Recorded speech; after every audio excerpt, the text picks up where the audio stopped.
Dear friends, मैं doctor पवन बासनीवाल आपका स्वागत करता हूं, वेलकम करता हूं। दोस्तों, आज अपन बात करेंगे आरयूएचएस का एक एग्जाम पेपर में 2020 में हुआ था, जो फार्माकोलॉजी का पेपर था। ये फार्माकोलॉजी का पेपर कौन सा, फोर्थ सेम की बात कर रहे हैं। दोस्तों, अपन इसमें बात करने वाले हैं कि किस तरह से ये क्यों डिस्कस कर रहा हूं। ये चीज मैं आपसे डिस्कस करना चाह रहा हूं। इसको करने का कंसेप्ट एक ही है। यहाँ पे क्या है इसका कंसेप्ट कि यदि आपको इसको डिस्कस कर लेते हैं अपन, तो आपको एक आइडिया मिल जाएगा इससे क्वेश्चन पेपर कौन सा बनता है, किस तरह से बनता है और इंपॉर्टेंट क्वेश्चंस कौन से होते हैं। यहाँ पे एक चीज और बताऊं कि एग्जाम में आपको किस तरह से लिखना चाहिए, ये चीज आपको समझ में आ जाती है। तो जिससे आपको ज्यादा से ज्यादा नंबर मिले, मैटर वही रहता है, लेकिन आप उसको तरीके से लिख दोगे तो आपको ज्यादा नंबर मिलते हैं। तो यहाँ पे मैं बात करूंगा दोस्तों, इस तरह का एक आपका पेपर होता है जिसमें अपन बात कर रहे हैं फोर्थ सेम की फार्माकोलॉजी के पेपर की, जिसमें 2020 में हुआ था।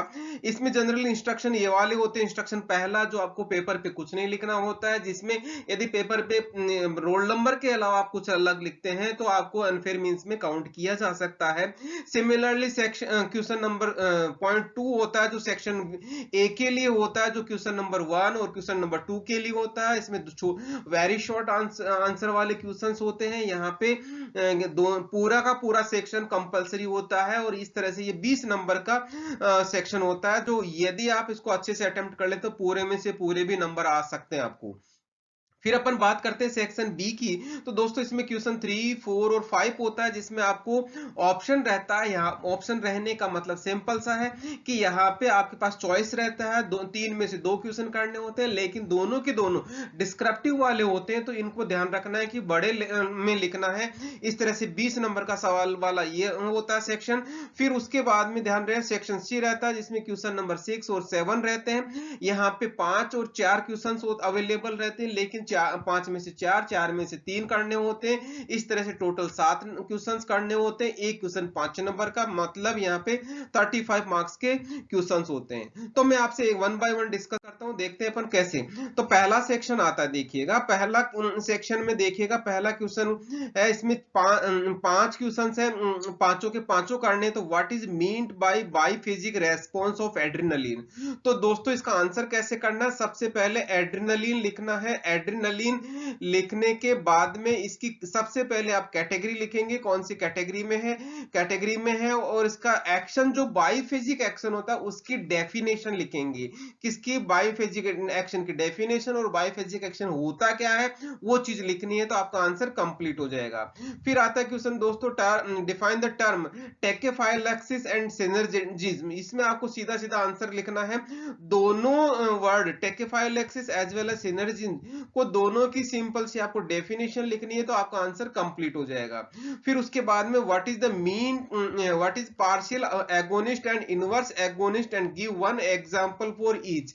सिंपल सा क्वेश्चन है दोस्तों।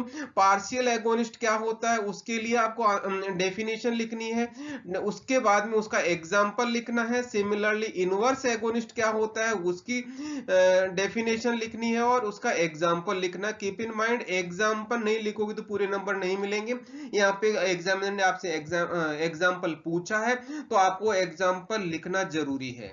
फिर उसके बाद में देखिएगा, define the term bio equivalence. Bio equivalence का मतलब देख सिंपल सा ये है, डेफिनेशन लिखनी है आपको। डेफिनेशन के साथ में यदि आप फॉर्मूला और लिख देते हो तो पूरे नंबर मिल जाएंगे आपको। ओके। फिर give 2 examples of drugs with low therapeutic index. तो यहाँ पे आंसर दोस्तों, वैसे तो एग्जामिनर ने दो ही चीज एग्जांपल पूछे हैं, लेकिन मैं ये कहूंगा पहले थेरापेटिक इंडेक्स की डेफिनेशन लिखेंगे, या यूं कहूंगा डेफिनेशन नहीं लिखना चाहते हो तो इसका फॉर्मूला लिख दें, तो आपको बहुत इजी रहेगा, और इसका एग्जाम्पल लिख बता दोगे तो पूरे नंबर मिल जाएंगे। ओके। फिर अपन बात करते हैं दोस्तों दूसरे क्वेश्चन की। तो देखिएगा, answer the following question in very short, again 20 words के अंदर ही आपको आंसर करना है।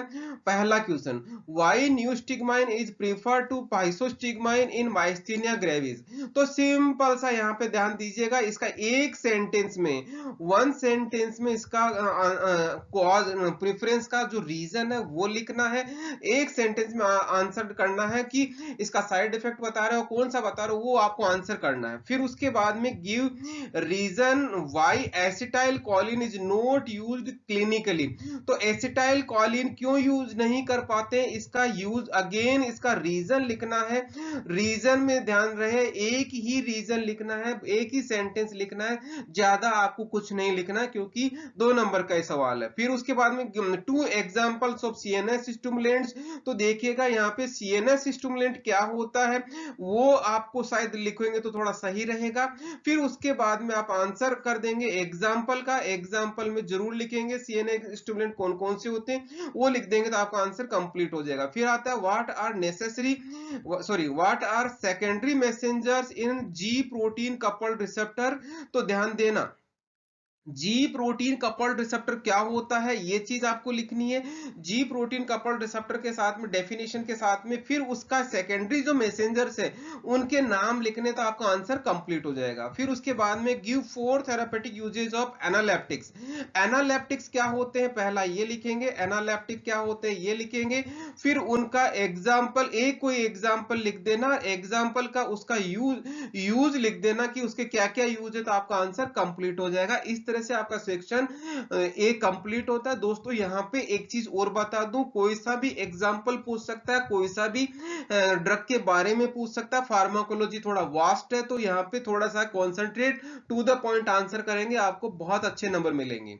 ओके फिर अपन बात करते हैं दोस्तों सेक्शन बी की। तो सेक्शन बी में यहाँ पे कोई सी 2 क्वेश्चन करने होते हैं। दोनों क्वेश्चन में देखिएगा, मैं यहाँ पे 3 क्वेश्चन है, उन तीनों को मैं इंडिविजुअल बात डिस्कस करता हूँ। Define bio transformation, explain in detail about phase 1 and phase 2 reactions of bio transformation. दोस्तों बहुत लेंथी क्वेश्चन है, इसको आपको समराइज करते हुए जाना, नहीं तो आपका आंसर कंप्लीट नहीं होगा, टाइम भी ज्यादा खाएगा।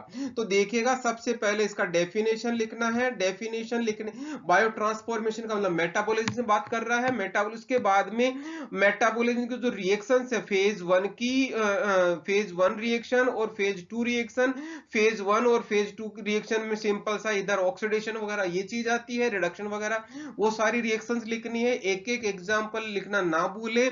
उसी तरह से यहाँ पे कॉन्जुगेशन वाले ग्लूकोनाइड कॉन्जुगेशन, एमिनो एसिड ग्लाइको और ये ग्लूटाथायोन कॉन्जुगेशन, ये सारे लिखने हैं। तो यहाँ पे लिस्ट करके एक एक का एग्जाम्पल सहित आपको समझाएंगे तभी ही पूरे नंबर मिलेंगे दोस्तों, नहीं तो नहीं देंगे एग्जामिनर।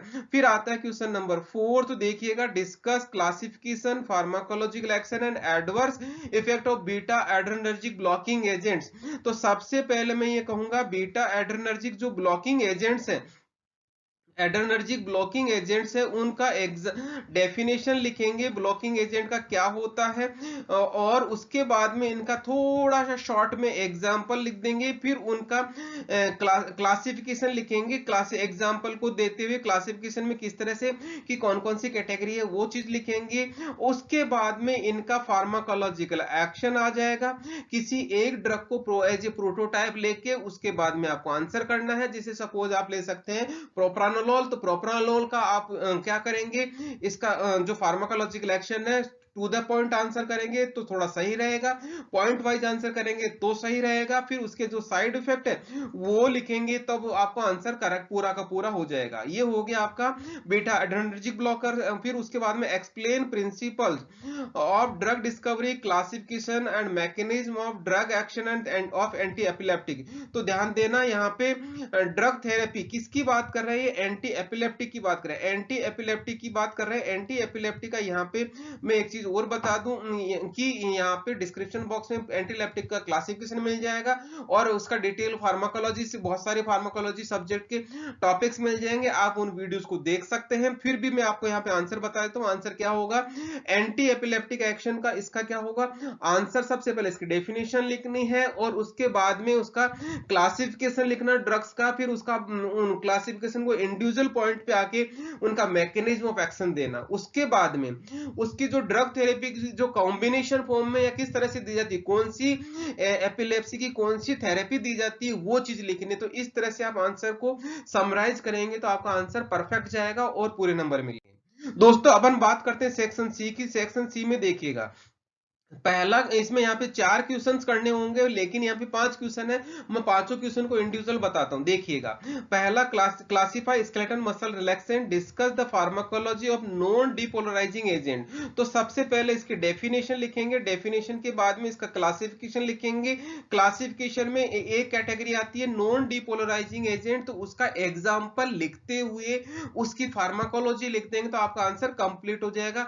मैं यहाँ पे थोड़ा सा आपको सजेशन दूंगा, ज्यादा डिटेल में नहीं जाए, नहीं तो आपका क्वेश्चन का आंसर बड़ा लेंदी हो जाएगा और बाकी क्वेश्चन आपका छूट जाएगा। ओके, क्योंकि यहाँ पे 5 ही नंबर का एक सवाल है।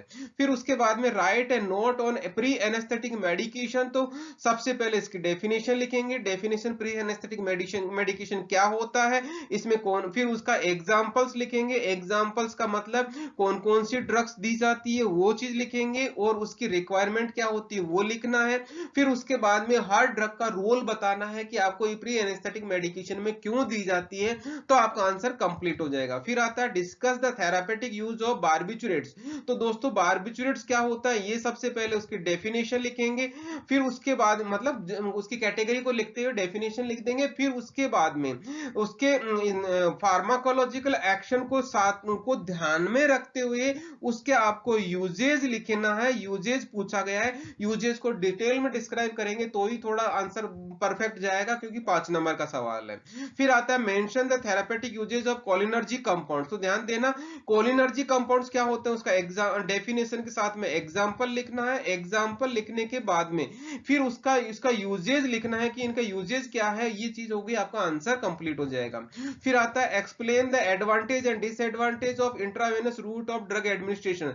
तो इंट्रावेनस इसका आंसर कैसे लिखेंगे, जो आईवी इंट्रावेनस रूट ऑफ क्या होता है, पहले सबसे पहले इसका डेफिनेशन लिखेंगे, डेफिनेशन के बाद में इसके एडवांटेज और डिसएडवांटेज इसको पॉइंट्स में आंसर करेंगे तो आपको आंसर परफेक्ट जाएगा। यदि पॉइंट्स को अभी हेडिंग बना के आंसर करेंगे तो बहुत अच्छा क्वेश्चन का आंसर बनेगा और आपको ज्यादा नंबर मिलेंगे। फिर अपन बात करते हैं क्वेश्चन नंबर 7 की। तो देखिएगा यहाँ पे कोई से 3 करने हैं, 4 क्वेश्चंस दे रखे हैं, तो उनमें मैं सारे चारों क्वेश्चंस का आंसर कैसे लिखना है वो बता रहा हूँ। पहला देखिएगा, write a note on disulfiram as an aversion agent. तो देखिएगा डाइसल्फिराम के बारे में लिखना है। Disulfiram as a aversion agent क्या होता है, सबसे पहले डाइसल्फिराम जो ड्रग है उसके बारे में क्या करना है, आपको डेफिनेशन लिखनी। डेफिनेशन क्या मतलब कैटेगरी लिखनी है, कैटेगरी के बाद में एज ए एवर्जन एजेंट किस तरह से काम करता है, उसकी फार्माकोलॉजी और उसका यूज, इस तरह से सारी डिटेल कंप्लीट लिखेंगे तो आपका आंसर सही जाएगा। फिर उसके बाद में है दूसरा next question, write pharmacological action of chlorpromazine. तो ध्यान देना, क्लोरप्रोमाजिन सबसे पहले हेडिंग लिखेंगे, फिर इसकी कैटेगरी लिखेंगे, कैटेगरी के बाद में उसकी क्या करेंगे, उसकी फार्माकोलॉजिकल एक्शन को इंडिविजुअल 1 बाय 1 कौन कौन से ऑर्गन पे किस तरह से एक्शन देता है वो आपको फार्माकोलॉजिकल एक्शन देना। फिर उसके बाद में describe the pharmacology of anti anxiety drug. Anti anxiety drugs क्या होती है, सबसे पहले डेफिनेशन और उसके बाद में उसके एग्जांपल्स लिखने 3-4। फिर प्रोटोटाइप ड्रग लेनी है, प्रोटोटाइप ड्रग के साथ में उसकी फार्माकोलॉजी लिख देना है, शॉर्ट में आंसर करना है क्योंकि 5 ही नंबर का सवाल है। क्लियर। फिर right a note on drug addiction and drug habituation with example. तो ध्यान देना यहाँ पे दोनों जो सिचुएशन है, ड्रग एडिक्शन का डेफिनेशन लिखना है और उसका एग्जांपल लिखना है, कौन सी ड्रग का क्या एडिक्शन होता है वो आपको आंसर जरूर करना है। फिर ड्रग हैबिचुएशन क्या होता है और उसकी एग्जांपल लिखना है, और कोशिश ये करना इन दोनों के बीच में डिफरेंस जरूर बताना, ताकि एग्जामिनर जो जिस मोटो से चीज आपको पूछना चाह रहा है वो चीज क्लेरिफाई हो और आपको मैक्सिमम मार्क्स मिले। ओके, इस तरह से आपको मैंने चीज दोस्तों बताई है। फार्माकोलॉजी का 4th सेम का आपको पेपर बताया है, जिसमें आपको कंप्लीट डिस्कशन किया, ये आपके इंस्ट्रक्शन थे, ये सेक्शन आपका ए था, ये वाला सेक्शन बी था और ये वाला सेक्शन सी था। आप एग्जाम में अच्छे से तैयारी करके जाएंगे तो अच्छे नंबर मिलेंगे। इससे आपको पूरा आइडिया मिल गया होगा कि किस तरह के क्वेश्चंस आते हैं। ये 2020 में क्वेश्चन पेपर आया था आरयूएचएस का। ओके, यहीं पे मैं आपको बोलूंगा यदि आपने चैनल को सब्सक्राइब नहीं किया तो चैनल को सब्सक्राइब कर लें, बेल आइकन को इनेबल कर लें, दोस्तों को शेयर कर जरूर करें ताकि वो भी इस चीज का फायदा उठा सके। यहीं पे मैं आपको एग्जाम के लिए बहुत बहुत बेस्ट ऑफ लक बोलूंगा। Thank you once again.